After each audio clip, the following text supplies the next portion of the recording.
I have to say I'm so jealous that it's raining. Oh, where are you?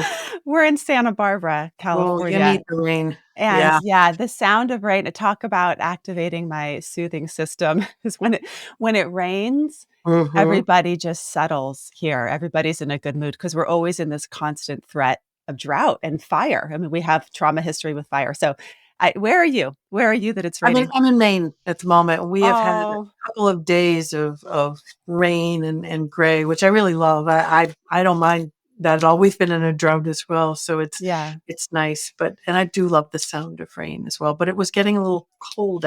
You wouldn't believe that, but cold. I'll tell you, it is 61 Oh, and showers. So you know, yeah. yeah. Yeah, we were 102 here yesterday, and I was, like, at Trader Joe's buying my pumpkin, like, all the pumpkin products that you buy in the fall, and I'm like, "This doesn't seem quite right." Doesn't Um, fit, does it? Yeah. yeah, doesn't quite sit. Well, it's wonderful to see you. This is a podcast that's for the general public, but a lot of practitioners listen. And I've interviewed Dr. Porges in the past. I actually interviewed him right at the beginning of the pandemic. And then I'm going to be interviewing him again in January. So we have his perspective on polyvagal theory, but you bring a really different sort of angle. I have heard your name many times when talking about polyvagal theory to folks of like, how do I learn more about polyvagal theory? It was a part of my training, and it's only recently been kind of introduced into some of the types of therapy that I practice, acceptance and commitment therapy. But your name came up because you're known as sort of the translator, the person that does the best job of taking the science and making it applied. And I think of myself as a translator too. I see that sort of one of my goals is to translate science into practice. So it's really just a treat to have you here. And hopefully we'll be able to translate some of these concepts in a really tangible way. Well, it's fun to meet a fellow translator because I do think it's a passion of mine. I love that it's a passion of yours to take, for me to take Steve's really brilliant work, and use it in a way that we can bring it into our clinical work, but also that everyday curious human beings can begin to understand their nervous systems. And so I love that we'll get to have this conversation. Yeah. Well, I like looking at people's backgrounds. This is one of the benefits of Zoom, of seeing what people put in their spaces. And behind you, there's pictures of the brain. I can see that. And then there's also some abstract art. And maybe this is sort of a little bit of representation of you and Yeah. what Yeah. interests you. But yeah, tell me about what's behind you. Yeah. And it is fun because I had fun because when I look, I can see my background, and it's very reassuring to me to see what's in my background. I have some of my favorite sculptures that were my dad's, and he passed them on to me. I have some of my favorite books, but the brain image, the first image there, the brain, was one of my friends gave that to me when the first book was published. We had a book release party, and he gave me that. And so it's become just sort of an anchor for me, knowing that,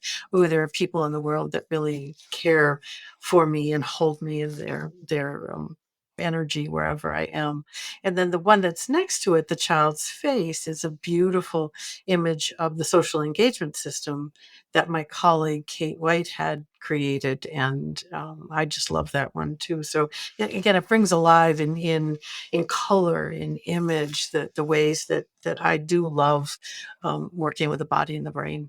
And then the abstract is I just fell in love with that. When you go to I don't know, one of the discount stores and you walk in, and it's like, oh, but I love that. And I kept Mhm. circling around, and I had to come back to it. And I went, okay, for some reason, I have to bring this home, and I have to have it on my wall. It just makes me smile. So yeah, there we are. There we are. So we're already activating your social engagement system by bringing up these memories of your dad and your friends and people that Yeah. support you, and then also what your body was just attuned to. This Mm. makes me smile. I don't even know why. It does.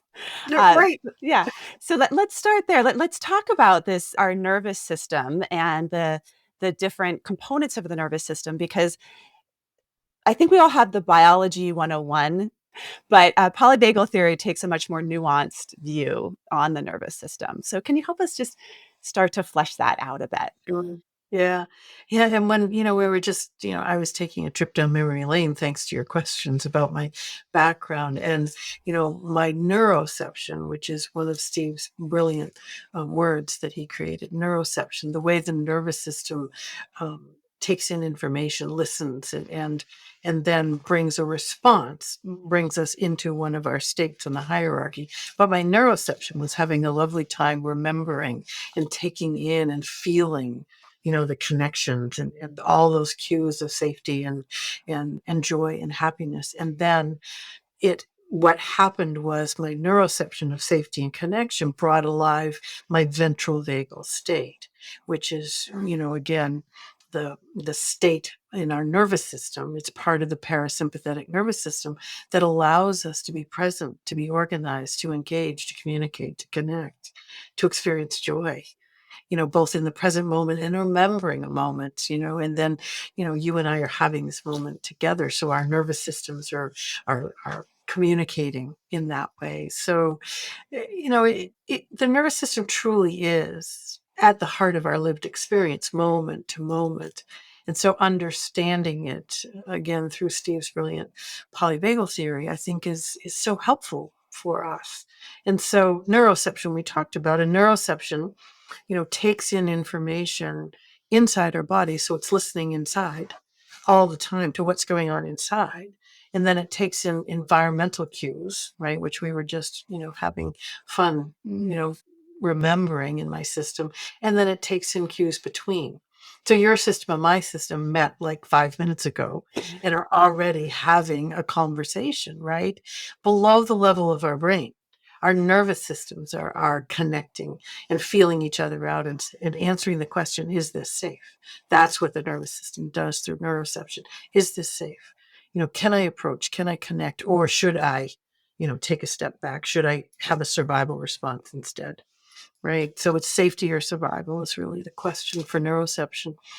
And that leads us to the next one, to hierarchy, which again, Steve illustrated through polyvagal theory. Ventral, sympathetic, dorsal are the three states that we move through in a predictable order, right? And it's the predictability of it that makes it such a wonderful thing to understand. Because I know, if I'm anchored in ventral, that place of feeling a neuroception of safety. I feel, ready to engage and meet the world, meet the moment from a place of regulation and connection. If that is overwhelmed by what's going on in my world in the moment, the next place I go is to sympathetic fight and flight. Everybody does that. Everybody travels from ventral to sympathetic. That's the next stop on the hierarchy. And fight and flight, I think most of us understand pretty well. It's that cortisol, adrenaline, desperate, overwhelming, chaotic, disorganized energy that comes flooding in. That's your survival state of sympathetic, right? And the hope of the nervous system is that by doing something here, taking an action here, we will resolve what's going on and be able to come back up to the top of the hierarchy, to ventral. That's always the hope. I think the nervous system longs to come to ventral and inherently knows how to get there. I'm going to pause you there because before we even get to dorsal, this is when people think about autonomic nervous system, this is often what they're thinking about, right? So the state of feeling safe and connected, and then the state of feeling stressed and threatened, right? And that we start with ventral when you're talking about sort of the ventral vagus nerve, which we'll share more about. But I just want to give an example of it because I think it helps people to get it when you're like can relate to, oh yeah, I've had that feeling. And an example for me, because I was preparing for this interview and listening to your book Anchored and listening to you being, in different ways. But I was going to our first day orientation of school for my kids. And I was really excited. Yay, we're going to meet people. This is great. And then as soon as I got there and there was this crowd of people that were all around the drinks, I noticed myself getting really scared. And I was panicking. I was feeling different. I was questioning what I was wearing. I was, just in this state of, I don't know if I belong here.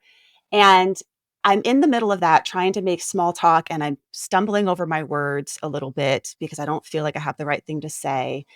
And up comes this very tall man who I didn't remember, but he reminded me, he said, "Hi, Diana, I'm Jake." And Jake was someone that I went to high school with that I haven't seen in years, but now teaches at this school.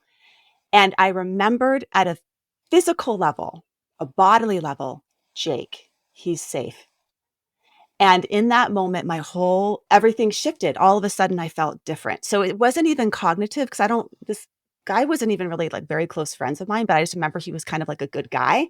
Mhm. But my nervous system remembered it. Right. So that's an example, I think, of like you go in safe, then you go into threat, but then you can find your way back Right. Right. again. Yeah. And what a beautiful example of the, embodied safety, not embrained safety, because your Yeah. brain, was going somewhere different, but your nervous system, had that memory. It was wired in. Jake, good guy, was wired into your Yeah. nervous system, right? And then everything began to settle. I love that. That's beautiful. That's really beautiful. Yeah. So Yeah. when you're talking about ventral, you're talking Mhm. about a part of the so this is the polyvagal theory. Yeah. Many parts of our vagus nerve. Can we rewind a little bit and talk about the vagus nerve and the ventral part, and then we can go into that third part of the hierarchy, the dorsal?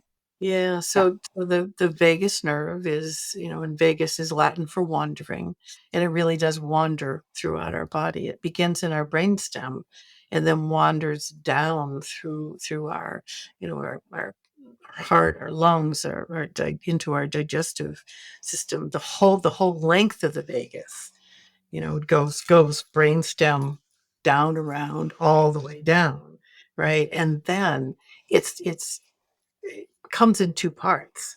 So we have ventral vagus, which is what we were just talking about, that system that really brings us into social engagement, into feeling safe with others and on our own, right? Because it's not just social; it's also solitude. Hmm. Right. It's those lovely moments of stillness that are nourishing as well. The hallmark of ventral is a neuroception of safety.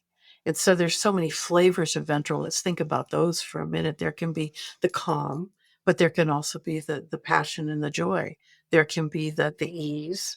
There can be the ready to do this interview, right? Ready to have this conversation. So there's an alertness and also an ease, right? So lots of different flavors. And I love talking about that because people often think, ventral is calm because the opposite is stress, Hmm. right? And there are just so many flavors of ventral that are fun to explore. You look at kids; kids have so many flavors of ventral. Right? They're playful, they're joyful, they're artistic, they're focused. It's fun to see all those flavors, and we have the same as adults. So that's ventral.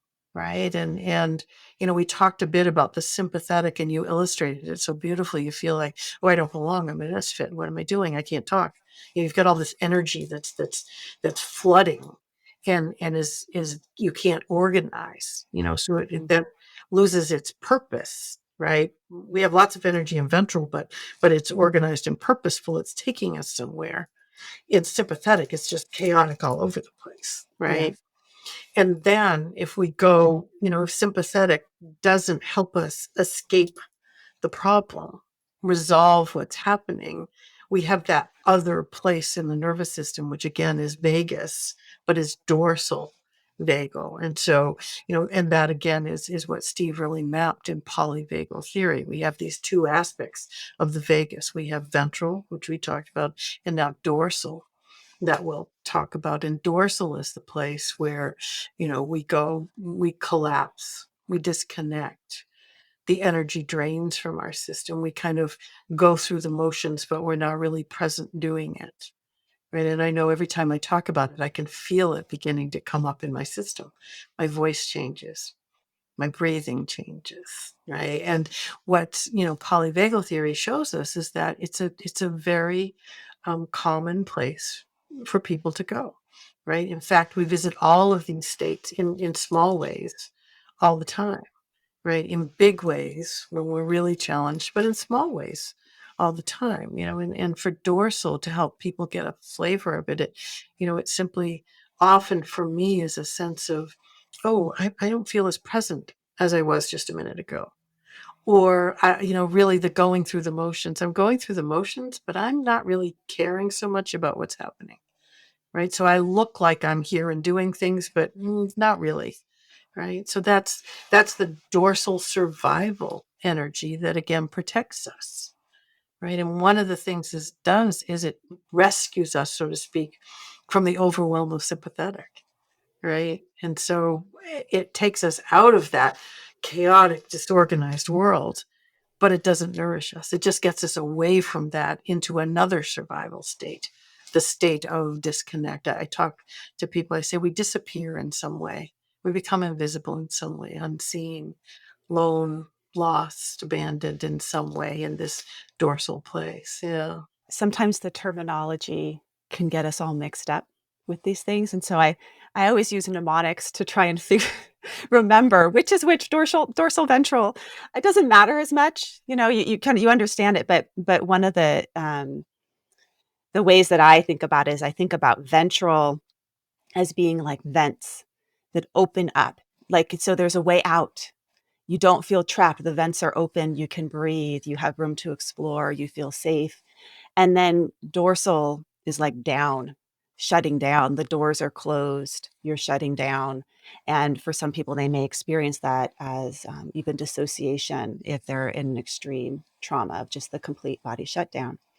And it's important for us to also recognize, because you use survival, that none of these are good or bad. It's we want flexibility amongst them and be able to move from shut down to open up to, run when you need to run. I was interviewing a monk, Brother Phapu, who was he was the attendant of Thich Nhat Hanh when he went through his stroke. He was attendant of his for 10 years, but he talked about his experience of being Thich Nhat Hanh's attendant during the time of his stroke. And he talks about this moment when he looked across the way and he saw some of the nuns hugging, and he thought that Thich Nhat Hanh had died.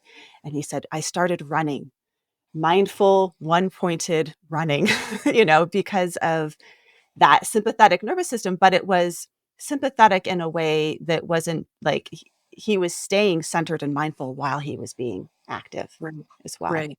Yeah. Yeah, which is, if we want to talk about one other piece of our anatomy, that is the gift of what Steve named the vagal brake, which is this one ventral circuit. So it's a circuit that um, goes to the sinoatrial node of your heart, and so it allows the heart rate to speed up and slow down.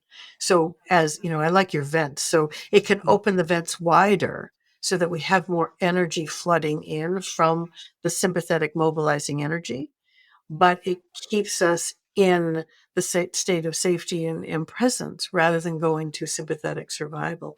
Mhm. So, if we think about the vents can open wider and close more and open and close so that we have more or less access to that energy. And it sounds like, the monk was in that place of vents had opened. So he had the energy to run, but he was very much present and in that place of ventral regulation as he was running. And that's really part of what we're doing all the time is we're trying to help this part of our anatomy work more and more efficiently so that we have more capacity to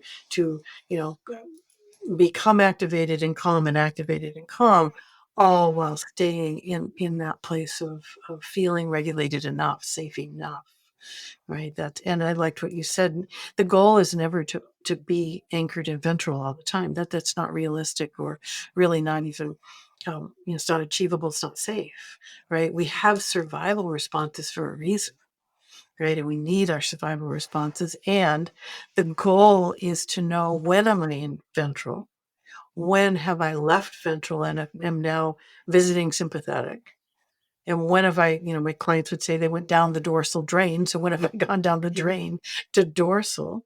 And how do I come back to ventral? That's a flexible, resilient nervous system, which is, how we experience well-being, right? That's well-being, really. I use the example of the stroke in Thich Nhat Hanh in part also because I know that you've talked about your husband having Yeah.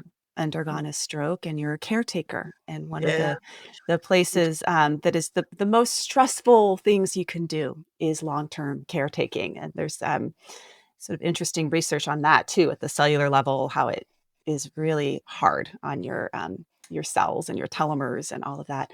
How have you used this concept of the ventral and the sympathetic and dorsal for yourself as a caretaker? Yeah. And it's an interesting journey. We're about 7.5 years in now. And, in the beginning, there was a lot of sympathetic anxiety and drivenness to make sure he was getting everything he needed, and fear, because, when someone has a stroke, they often say they'll have another one, right? And he had to learn how to walk again, and was that ever going to happen? So there was a lot of that sympathetic fear that drove me. And then my go-to survival space is dorsal, right? It's been that way since I was a kid. I go to disconnect, escape, become invisible. So there was that pull, when it got overwhelming and too much, just go to dorsal and just sort of, disappear for a while.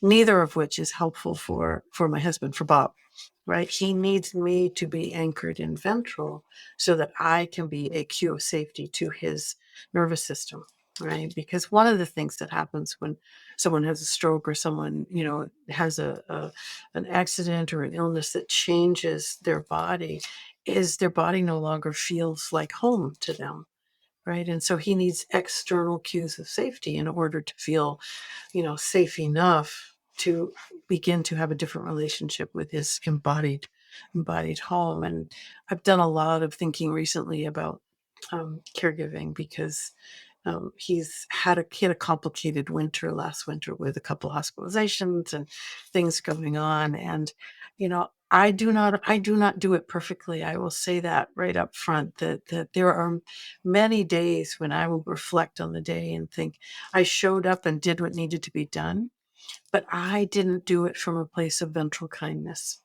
I did it more from a sympathetic, this is what needs to happen. And it's hard. And what I'm learning is my own, sort of self-care, self-compassion limits, because I'm never going to do it perfectly, and no caregiver does. And yet, if we can do it when we're feeling regulated, we can then do it with kindness. And that's the only time I can do it with kindness. The other times I'm doing it just because it needs to be done. But the problem being that gets translated to his nervous system. Mhm. I can be saying all the right things, but if I'm not in that regulated, connecting state, my nervous system is communicating to his nervous system that I'm not in that place. And his nervous system then experiences me as not a restorative resource, but as a threat. Yeah. Right. And it's that basic, which is fascinating, I think, when you think about relationships, right? My intention is always to be there for him and with him, but my nervous system can't always help me do that. Yeah. Yeah. I Mm. think many people that are in, maybe they're not in a caregiving situation, like caregiving someone that has a chronic illness, but they're caregiving as parents, or they're just sort of also the exchange of care that happens with any relationship, or maybe they're a leader that's caregiving their employees in some way. That point of what we're transmitting through our facial signals, through our tone of voice, through um, our holding of our breath, or the rigidity of our bodies, that transmission is often more powerful than the words that we're saying. And polyvagal theory has the reason why. I think we understand that. Like when I go into my kids' room and they're not sleeping at night, and I'm irritated at them for not sleeping, and I'm like, just get to bed, sweetheart. But you can hear it in my voice. They're going to register my voice and it'll keep them up longer. So can we talk about that? Like how this transmission from our bodies to one another's co-regulation is happening and how it relates to this nervous Yeah. system. Yeah, and the social engagement system is how Yeah. we both send cues and search for cues. So through eyes, through the look we're giving, through the tone of voice, the prosody of our voice. Because what the nervous system does is it tells you the state of your system through the sound of your voice. So you might go in and say, "Okay, guys, go to sleep now," and your children's nervous system goes, "Ooh, mom is not happy." Right? They don't have the language to say, "Oh, mom's got some sympathetic, get to sleep now" energy, but they know it. Their nervous system knows it. That's the between of neuroception, right? The communication that happens. And the head movement, the simple head movement we do is a welcome or a warning, right? So we've got all of these different ways that social engagement system, which is biologically wired in, right, is sending cues and is also looking for cues coming back. And the tone of voice you're saying it, what you say does not matter as much as the state you're in when you're saying it. And because the nervous system listens for your intonation, your prosody, before it takes in any information, which is why for so many of us, we work with, maybe it's a parent and child or a couple. I've said it a million times. I just don't know why you don't get this, right? I've told you a million times. And so as soon as I get that cue of danger, right, I stop hearing the words. Right, my nervous system has now gone into survival mode, and I stop hearing the words, right? And as soon as we leave that space of connection and safety and move to sympathetic or dorsal survival, right, our prefrontal cortex goes into hypoactive mode. It slows down. It doesn't work the same way. Right, I like to tell my friends, when you move down the hierarchy, your prefrontal doesn't come along for the ride, right? It's no longer there to help me problem solve, to brainstorm, to see options. I'm now stuck in a survival story that just gets reenacted over and over. So yeah, I think it's quite amazing. It also feels, when I understand this, like a responsibility that I'm taking on, right? I'm responsible for the autonomic information that I'm putting out into the world, right? And so that takes us back around to being kind to ourselves, right? Remembering that nobody does it perfectly. And if you're talking about parents and kids, the Edtronic's beautiful research that, it's about 30% of the time that parents and kids have that place of attunement, and that's okay. It's that we recognize there's been a misattunement and we come back and we make a repair. So for everybody listening, you don't have to do it right 100% of the time. That's not possible. And even, 30% of the time, I say that to couples. Do you think you could do it 30% of the time? And they go, 1 in 3, probably, right? That feels reassuring for parents with kids. 1 in 3. You can do that. And you just go and you make the repair. So the next day you might talk to your kids and say, "Yeah, I was a little frustrated that you weren't going to sleep. And I'll bet you got that message, even though what I was saying was, so you're making a repair. You're sort of, saying out loud, here's what was going on for me. And here's how I think it might have impacted you." Right. Mhm. Yeah. That important part of the nervous system actually physically connects to your face. It physically connects to the up in the eye area is what Stephen Porges has talked a bit about. That these connections they're on purpose. I mean, there's sort of an evolutionary reason why they're there, because we are caretakers as humans. We evolved to be able to soothe each other and soothe ourselves.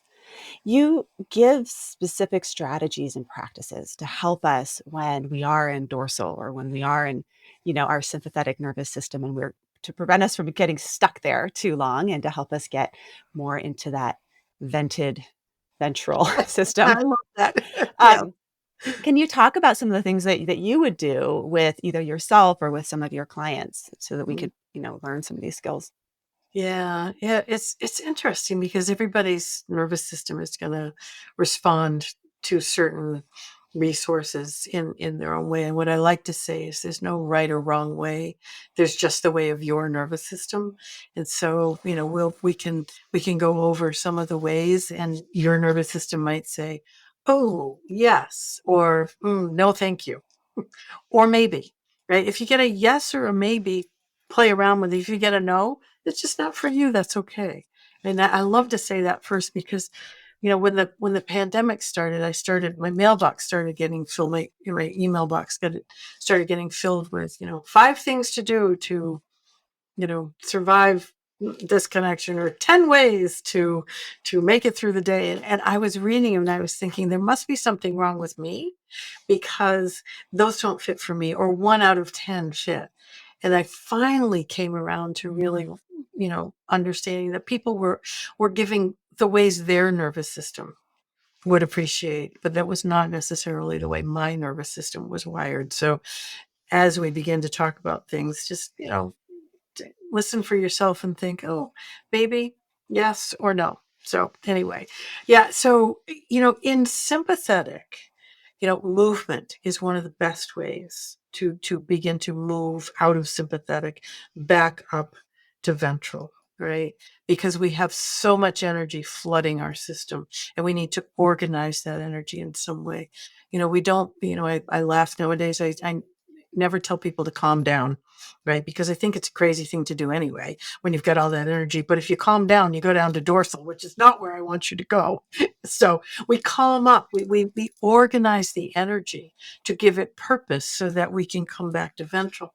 And for some of us, movement is a imagined experience, right? So I can imagine moving in a different way when I'm in a sympathetic overwhelm, when I'm flooded with that chaotic energy. And in my mind's eye, I can feel it, I can see it. And that brings my motor cortex online.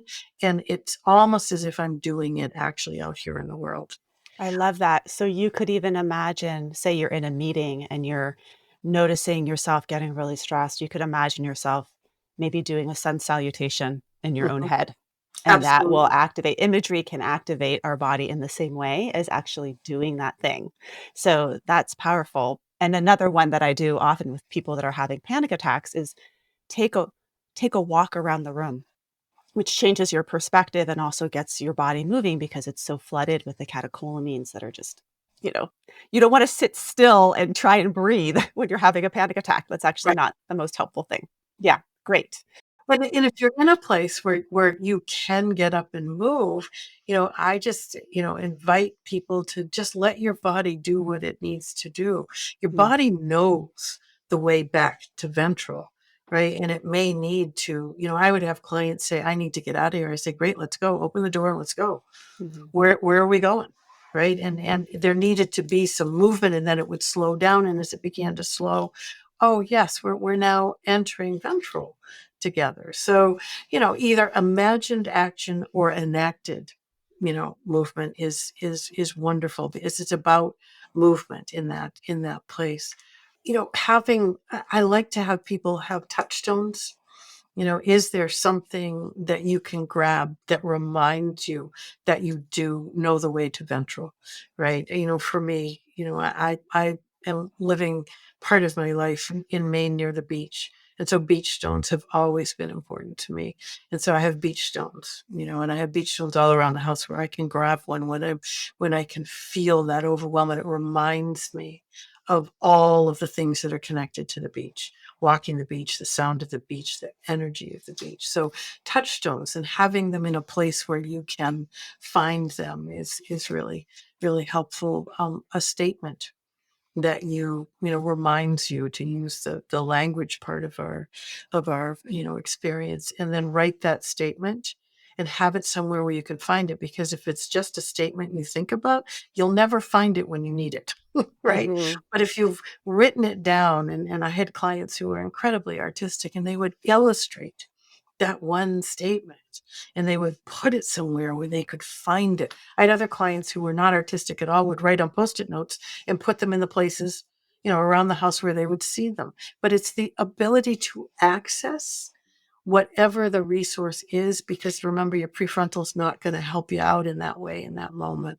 Oftentimes when we're in it, we can't access that. Like you said, we can't access our frontal lobe when we're in sympathetic. And so having a time when you're out of the sympathetic nervous system to write down some self-compassion statements. And I was actually working with a group of teachers. So school is just starting up, and I was working with a group of teachers. They were one of the groups that were most impacted by the pandemic. And what some of the research was showing around teachers is about 30% of teachers were considering leaving their jobs or left their job during the pandemic. Teachers also had much higher levels of stress than regular workers, as well as lower coping skills and ability to cope. And so we worked on thinking about it a moment last year when you were at sort of your limit with the kids and the pandemic. And if you could think about yourself then and have some compassion, like write down a statement of what you would want to say to yourself. And then also think about all the other teachers that were in that same moment. What would you want to say to them? And then we wrote them on these papers and we passed them to each other. We just, sort of mindfully walked around and passed them. And I just pulled up what they wrote because they said things like, you're doing the best you can. Be patient with yourself. You will find a way.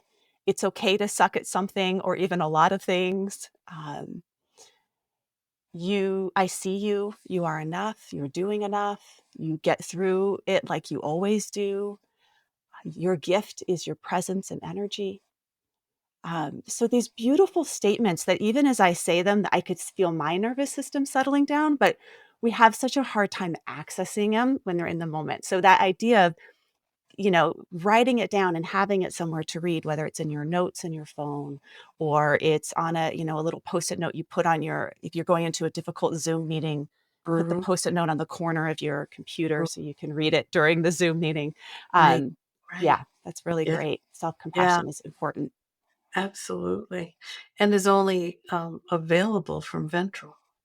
So we can't do it in the moment. We have to pre-plan for it. And that was beautiful what you did. You did a reflection with the teachers, reflect back to, that moment, and what could you have said or what would you say to another.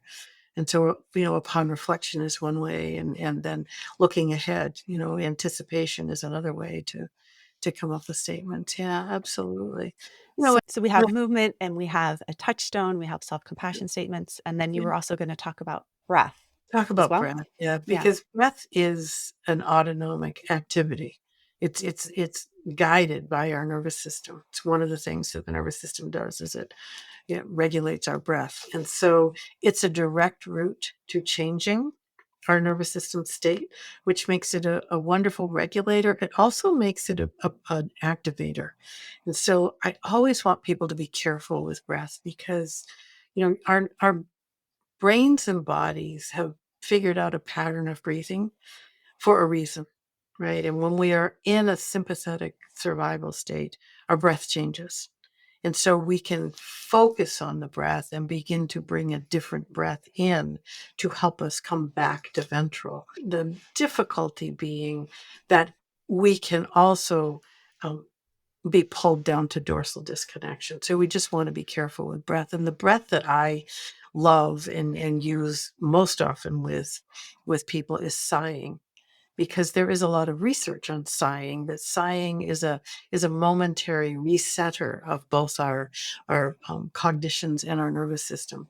And so you get the benefit of a sigh. And when you're in sympathetic, you might notice, if you reflect back, you often do sigh. We have these sighs of frustration we do all the time, where it's like, right? And that is your nervous system attempting to interrupt that sympathetic flood of energy. Right. And so one of the things I invite people to do is go ahead and have a sympathetic sigh, whether that's frustration or overwhelm or anxiety or whatever, but sigh. Because a sigh, the science of sighing. A sigh is a loud exhale, right? And as we exhale, we bring more ventral action into our system, right? So in breath work, the more you accentuate the exhale, the more ventral you bring in. So even sighing, a sigh of frustration, is a wonderful way to just gently interrupt, right? And Yeah. sometimes that interruption is enough, and then, oh, then I can begin to, find my way back to, back to ventral. But so a sigh. So people could try that right now. Just I was doing it just sort of a little sigh and notice how quickly that response is. And in part because it's activating that ventral vagus nerve that goes through your diaphragm. I mean, Yeah. that's Yeah. it. It's the diaphragm is wraps around the vagus nerve. So when we're breathing, we're actually stimulating that ventral vagal part. So that's wonderful. What Yeah. about the flip side for so we're talking about things that you can do when you're in sympathetic. So when you're in your threat system, when you're in the fight and flight system, but then we have this shutdown. So what would be some things we could do there when we're noticing ourselves shut down or maybe folks that dissociate even? Yeah. Yeah. So, it's interesting because in dorsal, the energy has drained from our system and we've entered what we call conservation mode, right? Heart rate is slowed down, breath is changed. The oxygenation of blood flow to your brain changes, which often takes us to that fuzzy, numb, disconnected, even dissociated place. And so here we want to bring back some energy back in, but we need it to be a gentle return of energy, gentle being the key word, because if we try to do something too big, too intense, too much, we go to sympathetic survival rather than just bringing some energy in so that we can travel through sympathetic mobilization back to ventral. And that takes some time and practice to figure out, how do I bring a bit of energy in so that I can begin to gently come back and move up the hierarchy to ventral. So again, we talked about remembering or reflecting or imagining. Those are wonderful things to begin with in dorsal, right? Mm, So I can, remember a moment when I felt connected, and that will begin to bring some energy back in. I can imagine sending a text to a friend. I can't do it. I don't have enough energy to actually do it. That is way too much. But I can imagine doing it, and that begins to bring some energy in. I can look out a window and see what's going on outside, because in dorsal I'm in a very collapsed, and I'm in my own, often my clients will talk about being in a cave, right? Where nothing gets in. And so if I can simply look out a window or look to another room and remember, oh, there is more than this moment I'm in. Those are the gentle things to do. One of the things that I love is music, because for me, music is just a lovely autonomic experience. I just love music. And so, I have curated, playlists for myself. And it's easy. I can just push a button and there they are.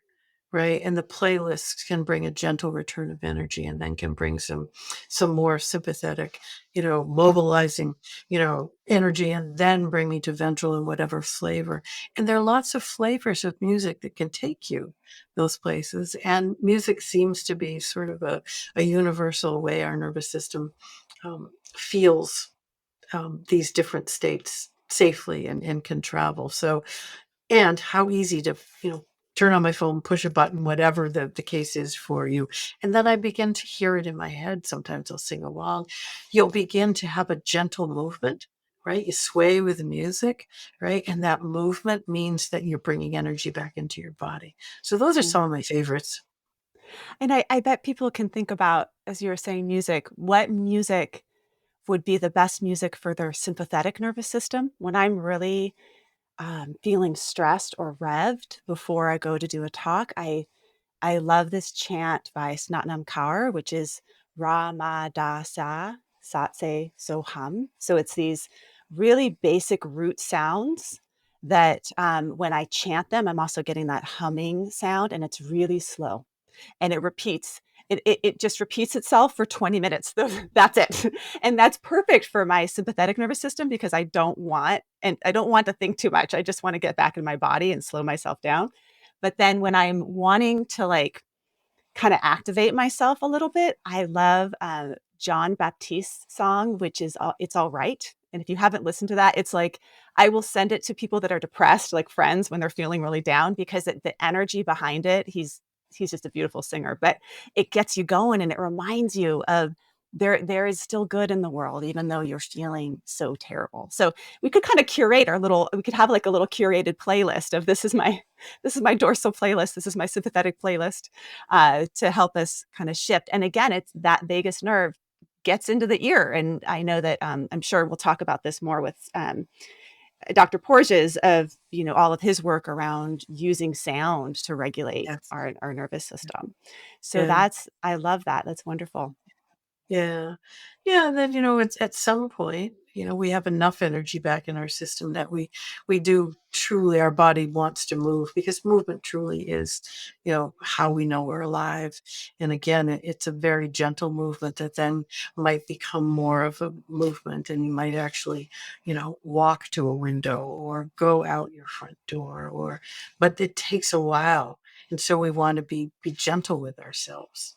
And it takes a while. Dorsal, that place of collapse, shutdown, disconnection, is the sort of the path of last resort for our nervous system. And it takes a while to get into it. It takes a while to come back out of it. So we want, patience is really needed, to come back from that place. Yeah. Can we talk a bit about the link between trauma and the sort of restructuring of our nervous system that happens when if you've experienced adversity, especially, intense adversity, traumatic events. A lot of us are climbing out of a collective traumatic event of the pandemic right now. And I know there's been some research around how that impacted our autonomic nervous system. And now we're kind of needing to sculpt it again into health. But what is this link between trauma and the nervous system? And Yeah. yeah, Yeah. It's interesting because micro moment to micro moment, our nervous system is being shaped and reshaped. Every so as we are here together, our nervous systems are being shaped by this experience.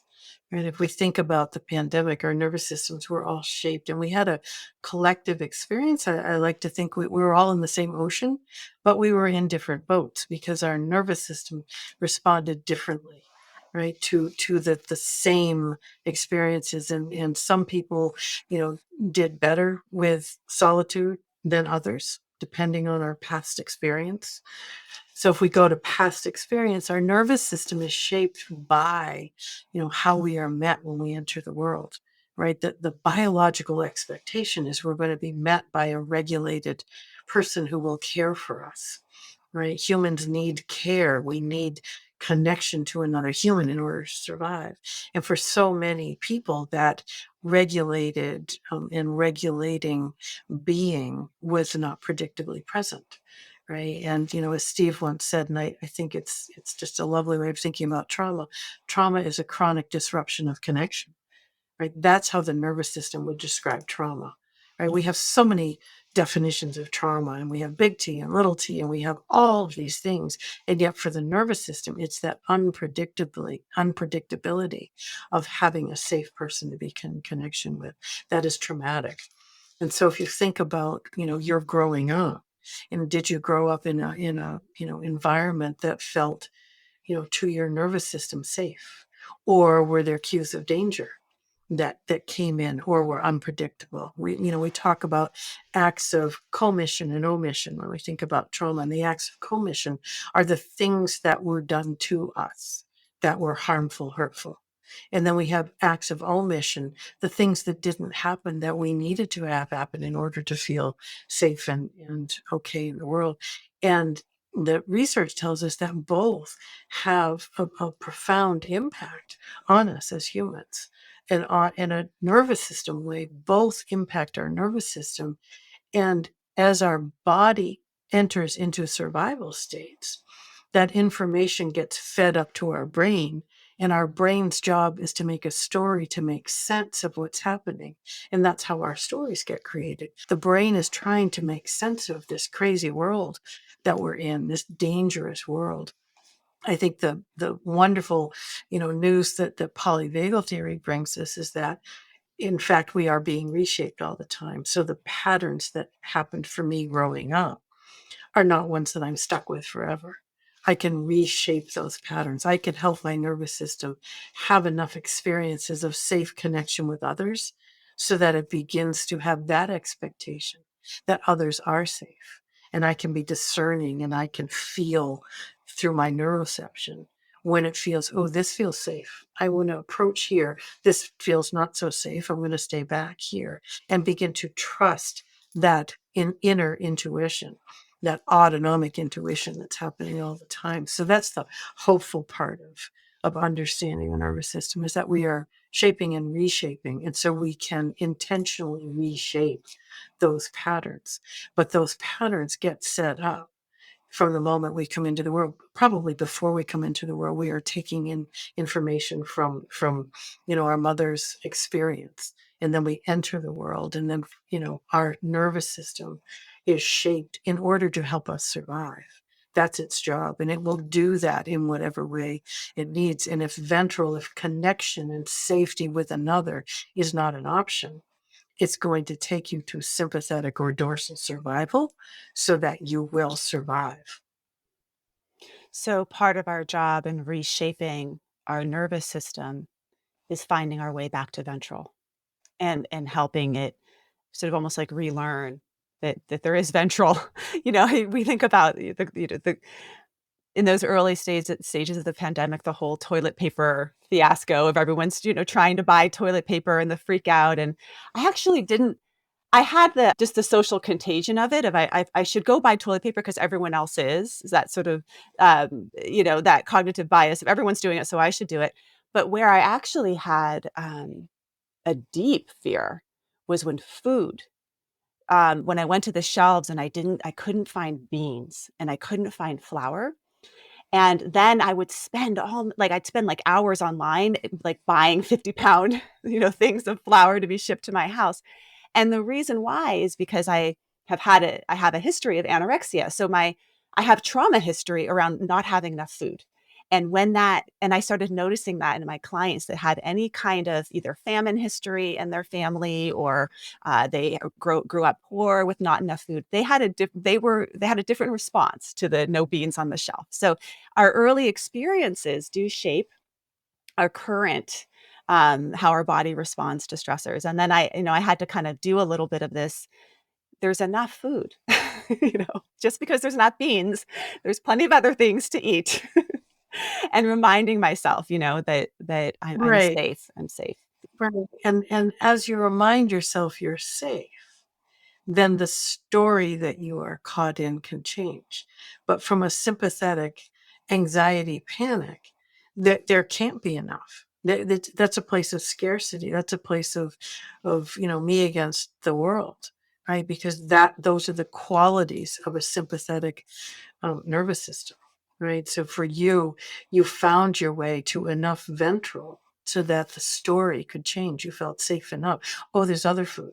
You can't have that thought unless you come to enough ventral, a critical mass of ventral is what I call it. We don't have to be fully immersed in ventral, but we have to have a toehold or a critical mass or enough so that, oh, there is another story. Oh, there's something besides beans, Yeah. right?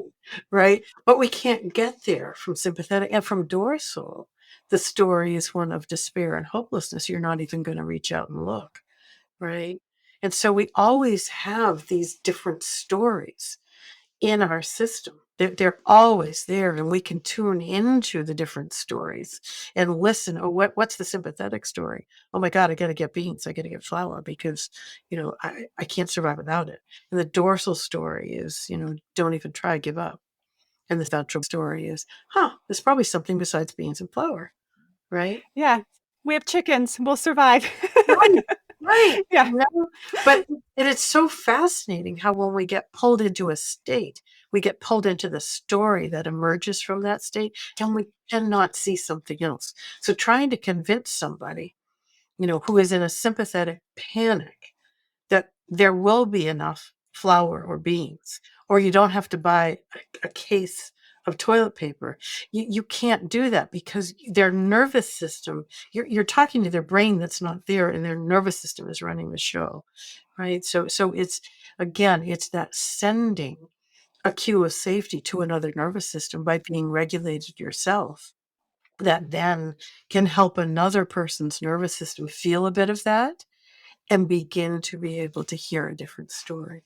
It's such an important part of the sending the cue of safety to each other, because so much of what's happened in the last few years have been about not sending cues of safety, and sort of like, all the divisiveness amongst us in terms of political divisiveness and vaccine divisiveness that has contributed to our nervous systems being in sympathetic or dorsal, and then it becomes this sort of cumulative transactional effect. And this is a way of turning it around, maybe from the inside out, when you learn how to understand your own nervous system, see which state you're in, and then maybe use some of these tools that you talk about, and you teach us more of them in your book Anchored, and in your Sounds True program is another way that people could learn about how to do this. And it's pretty empowering. It gives you a sense of choice and control, and especially during a time when there's a lot of things we can't control and we don't have choices Yeah. over.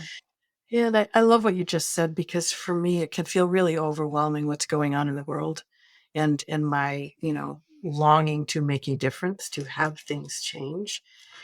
And if I come back to my own nervous system and understand that if I can anchor in ventral, that I am then putting out into the world, cues of safety, and inviting other nervous systems to feel that. That's how I think, then I think, oh yes, I can make a difference. This is how we're going to change the world, but by each of us being able to anchor in that place of regulation and safety. So there's many different words for it. Polyvagal theory has one angle in. I think contemplative practices, spiritual practices have another angle in. I think attachment theory has another angle in. What we also know about positive neuroplasticity in the brain and compassion focused therapy. We're all just looking at, different parts, this conciliatory view. But I think that the polyvagal theory and the way you describe it is just another way of organizing it for ourselves, to understanding, so that then we can work with it. So thank you, Deb Dana, for spending this time with all of us. And I will share your resources in the show notes for people that want to learn more from you and read your book Anchored and other things that you have. You have a lot of resources out there for clinicians and lay people that want to learn more about polyvagal theory. Well, thank you. It's been a joy to go on this journey together.